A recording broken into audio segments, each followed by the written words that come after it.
Hey, it's Dr. Jody here. Welcome to this episode. We are starting season 5.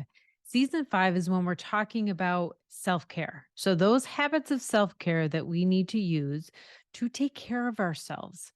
Like I've said, happy people aren't just lucky. They don't just get happy and that's it. Like some people are happy and then some people are not happy. That's not how it works. Happy people actually generate their own happiness. And sometimes this is well integrated, so you don't really notice what they're doing or they don't feel like it's a lot of effort. And then there's people who struggle. They have anxiety, they have depression, and it feels like a lot of effort to generate happiness. And what happens is you feel different than other people. You feel like they're happy without trying too hard. And it's not really fair that I have to work so hard on happiness. Why don't I just deserve happiness? Listen, everybody deserves happiness. Everybody deserves it. But this is an unfair fair world, unfortunately. It's not okay that it's an unfair world, and we need to do things to change it, to try to bring justice to the forefront and not have it be so unfair. But it is still unfair. And while we're working on that, we have to realize that life is unfair and we don't get what we deserve. And that doesn't mean that you're not worthy of deserving it. Just because you don't get what you deserve doesn't mean you're unworthy. It just means that the world is unfair and that we have some work to do to making our world a better place. Okay, that was a little bit of a tangent. This season is going to be different than every other season because I'm recording it live, which means it's not going to be as tailored and neat and clean. And hopefully, it'll still be clear and you will get what you need out of it. And maybe it'll be a little bit more fun or a little bit more energizing, or maybe you'll experience me as being a little more accessible because you're hearing me just be extemporaneous, which means I'm just speaking from the heart. I do have notes, so you might see me look down if you're watching me on video or if you're listening on the podcast. Obviously, you're not going to see me looking down at my notes. So, in this episode, I'm going to introduce to you chapter 5. We're going to talk about those 7 habits that we're going over in the season and that I went over in the book.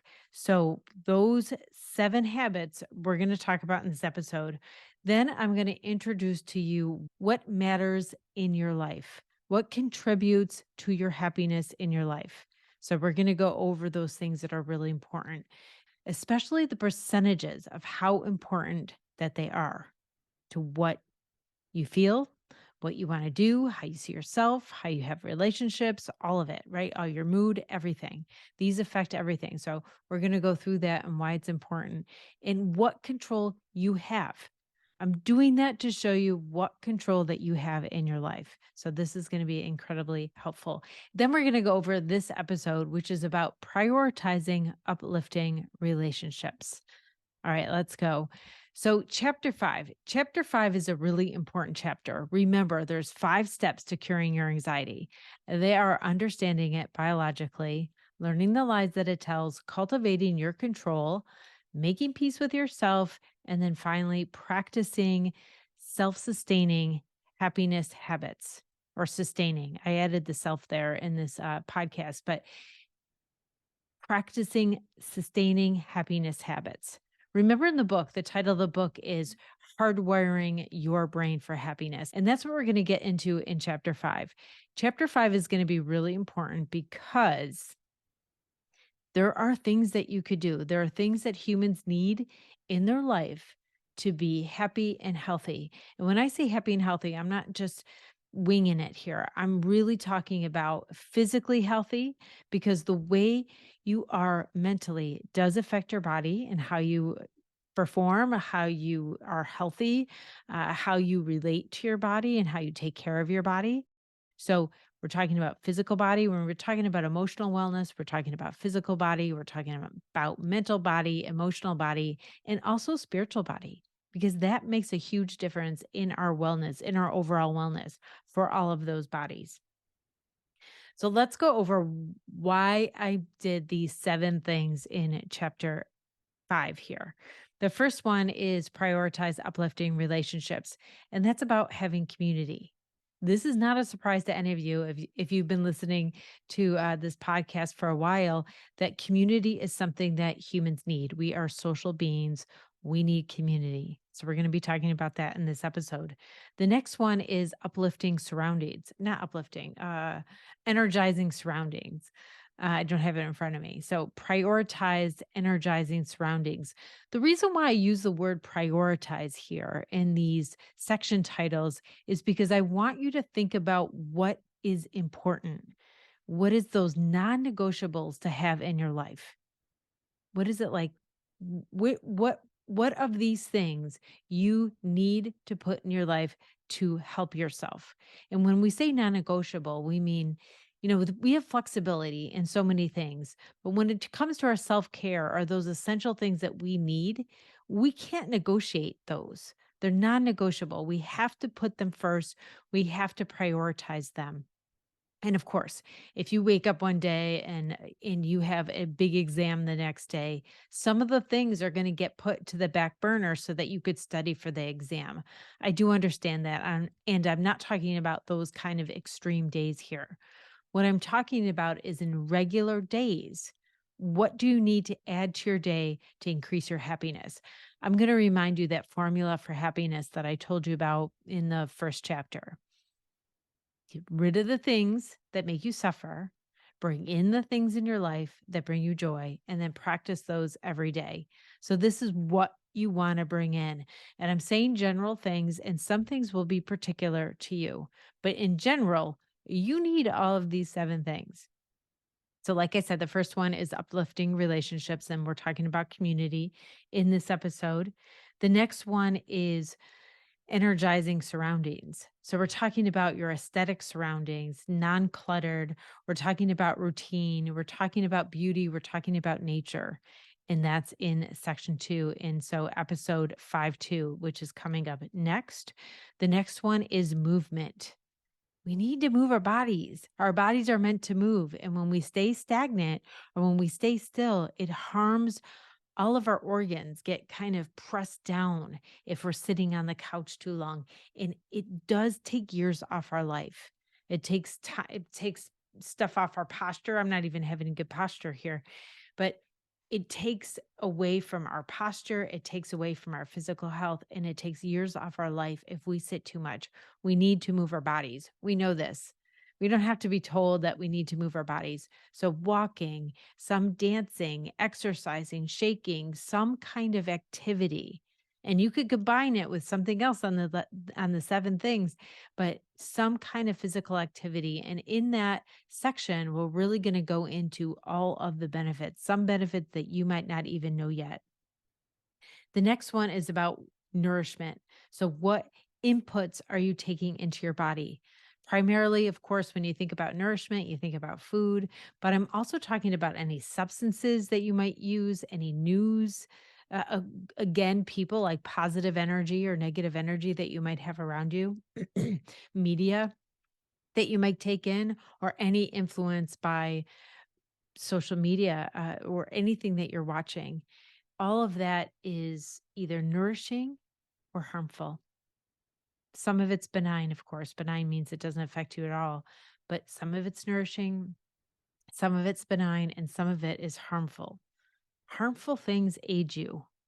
And you don't have to worry about that because you're so young, but aging you means they're hurting you, right? They're taking away your vitality of life, and you don't want that. That's going to affect your mental health.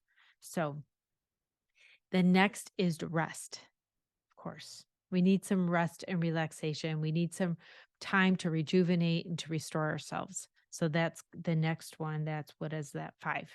So 5.5. And then 5.6 will be having a higher purpose. Purpose is necessary. Having a purpose is one of the 3 things that Dan Buettner of Blue Zones says controls your happiness and longevity. Having a purpose. Without a purpose, we feel untethered, we feel unworthy, things feel out of control. We don't have a direction that we go in. We need a sense of purpose. We need to feel like we matter in this world. And when we don't, we feel terrible. and untethered, and unloved, unlovable, unworthy, and on and on and on. Very, very depressed. A lot of times when you're feeling depressed or anxious, that takes your priority. That's another reason why I used the word priority, because when we are anxious or depressed, it takes up a lot of our brain space. And when it takes up all of that brain space, what's happening?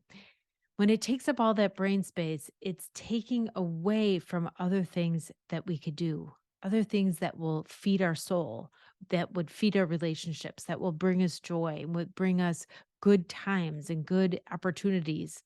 We're taking away from that when we're prioritizing what the anxiety says that we need to do today, or what the depression says you can't do, all of those things, right? Those get priority, focusing on that, being upset about that, being anxious. Now, what would you want to spend your time with? And I know the answer to this, right? You don't want to spend your time anxious. It sucks to be anxious. You really want to spend your time on the things that you love and that you want to prioritize. This is what I learned a long time ago, that when something is important enough, they're more able to overcome their fear. When something is important enough to them, they are more able to overcome their fear. For example, I had this little girl and she had a trauma in her life that had to do with a fire. So she was scared of all fire equipment. And so she didn't want to walk down the hall of any buildings that had like a fire sign or a fire extinguisher, and anything like that really triggered her and upset her. She was very little. She was like 8 years old. And she went to work with her mom one day and she wanted a cookie from a vending machine. And she didn't want to walk down that hall because the exit sign was there and she was really worried and it reminded her of fire, but she really wanted the cookie. She wanted the cookie so bad that one day she walked down that hall with her mother to get a cookie. So she overcame that fear because there was something that had a higher priority. You need a higher priority in your life that helps you get over any fear or anxiety you might have. If nothing else is important, you just stay in the anxiety. Some people can't go to school and can't go to school and can't get themselves to school. But if they were bringing a notebook to their friend or it was their friend's birthday, that took a higher priority and they're able to get to school that day. Or another example is, I had this woman who didn't want to drive on the highway. I give this example a lot, but she didn't want to drive on the highway because she was really scared. And she wanted to work on it, but then other things came up. And so she used her sessions for all these other things. And she's like, I'm not working on driving on the highway. And I said, if your son was in the hospital and the highway was the fastest way to get to him, would you drive on it? And she said, absolutely. I would drive on the highway to get to my son as fast as I could get to him.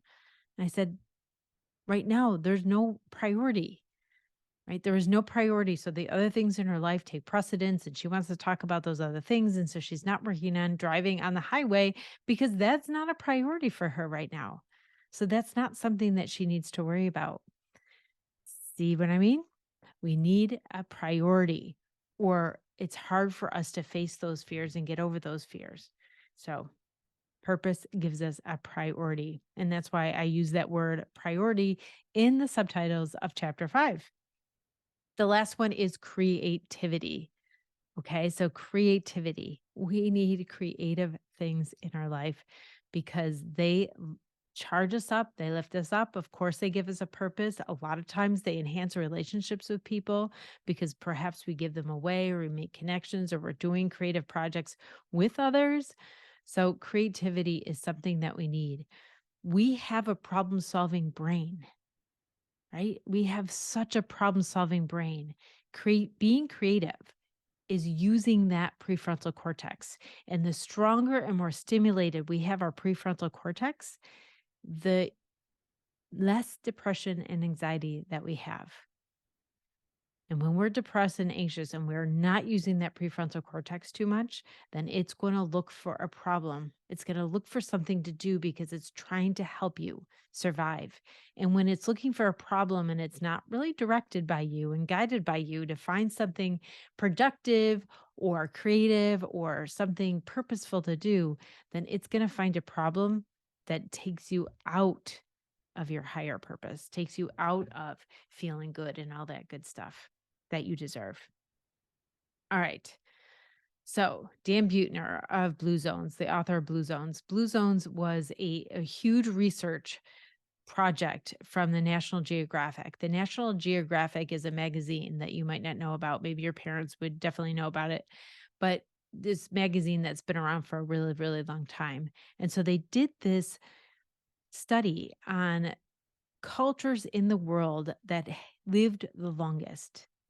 Coincidentally, people who lived the longest are also the happiest people. So there was places in the world that had people who lived the longest and were the happiness. And they looked at what are the things that contributed to this.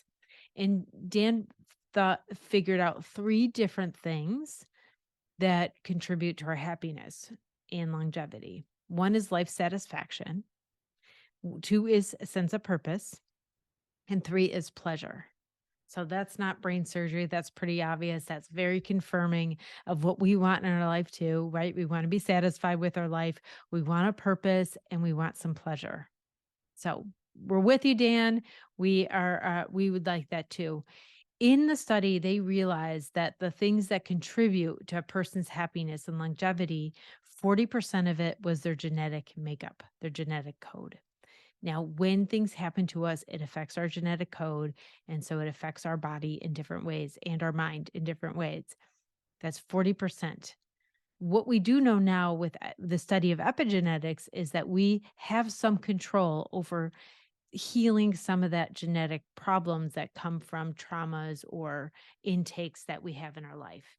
So what we know now is that we could do something about the genetic code. Some of that stuff obviously comes from our ancestors, and now they're doing a lot of studies about ancestral trauma that's happened in previous generations, and how to heal that with epigenetics as well, how to heal those genes. So that's pretty amazing stuff. This is really, really cutting edge things that are going on that are helping us with that 40% that controls our happiness. I think this is really crucial information for you to have so you don't feel like that's just something that you can't control. Like one more thing that you can't control, your genes, your genetic code. It's not actually true. We do have some things that we could do, and we're going to talk about it. When are we going to talk about it? I can't remember which episode we're going to talk about that, but let me just mention it a little bit now. They know that frequency heals your genetic code as you get older, like the ends of the DNA fray, and that could be healed. And that actually helps us feel better physically and mentally. So Dan Buettner also found that 10 to 15% of our happiness has to do with luck. So you could think of genes and this 10 to 15% that has to do with luck is sort of stuff you can't control.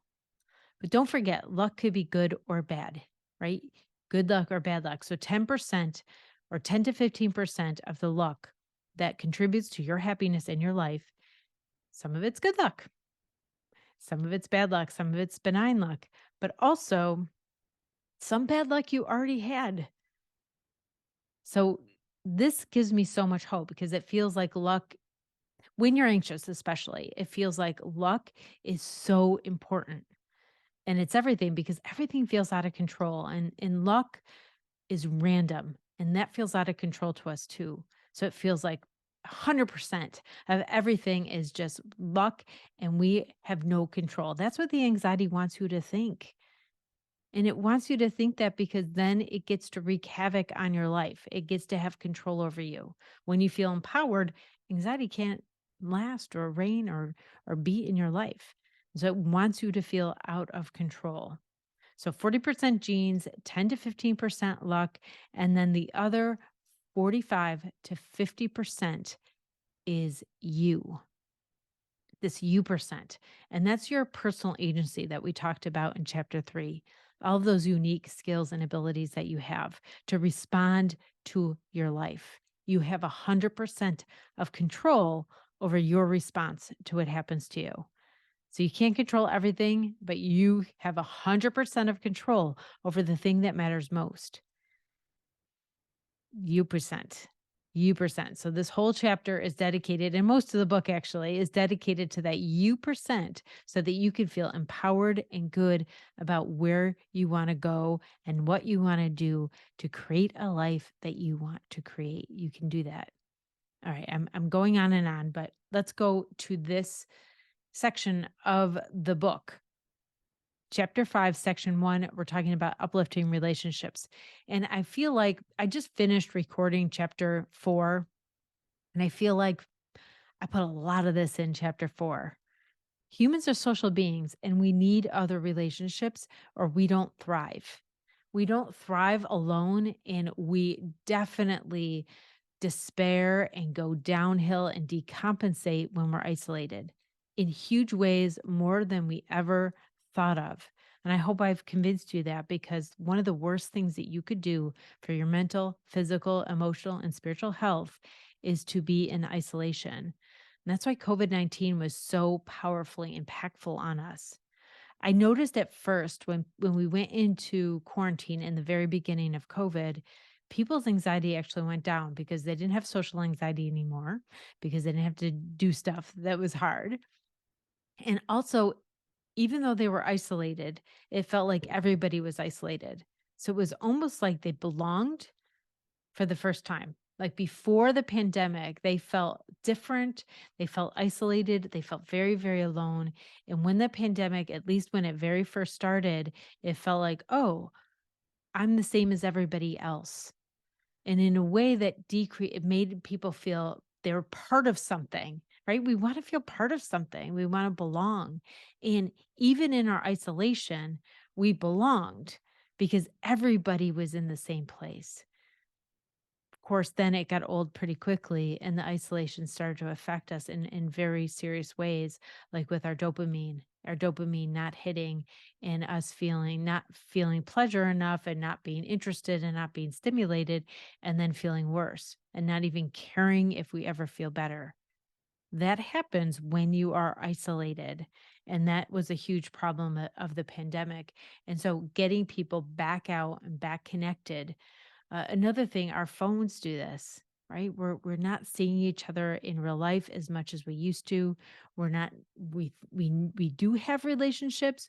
We have relationships with people online, but it's not the same as relationships that we have in real life. We're not seeing all of the body language that people use, all of their face expressions. I mean, even if we're on video chat, you could see some of that stuff, right? But you're missing a lot. One of the biggest things you're missing is touch. Humans need touch. We are the only primate on this earth that don't use social grooming. Social grooming is when apes and chimps and stuff, they pick bugs off each other and eat them. I know that's really gross, but there's a purpose to this more than just getting rid of the bugs. It decreases their fight or flight. So all animals have that fight or flight, at least down to the reptilians, because we call it our reptilian brain.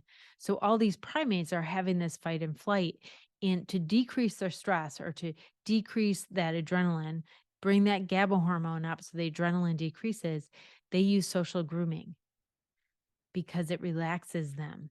Did you ever have somebody play with your hair? Doesn't it relax you when someone's like just playing with your hair and just really gently? It feels so good, doesn't it? That is the same aspect of social grooming, how it relaxes. It makes you feel nurtured. It makes you feel cared about. It makes you feel safe.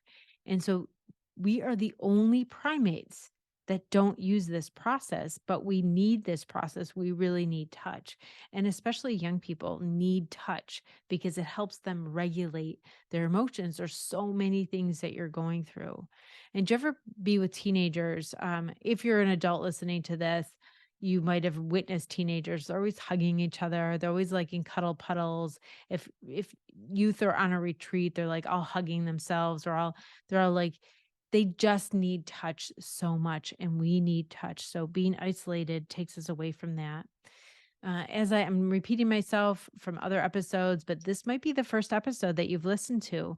And so it's important. And also, we need this repetition, right? Anxiety repeats itself, repeats itself, repeats itself. So we need this information repeated. Plus, in these episodes, I give you so much information that I don't know how you remember it all. please listen to them again and again, because I think that would really help. We are only a self in relationship. We need relationships to reflect back who we are.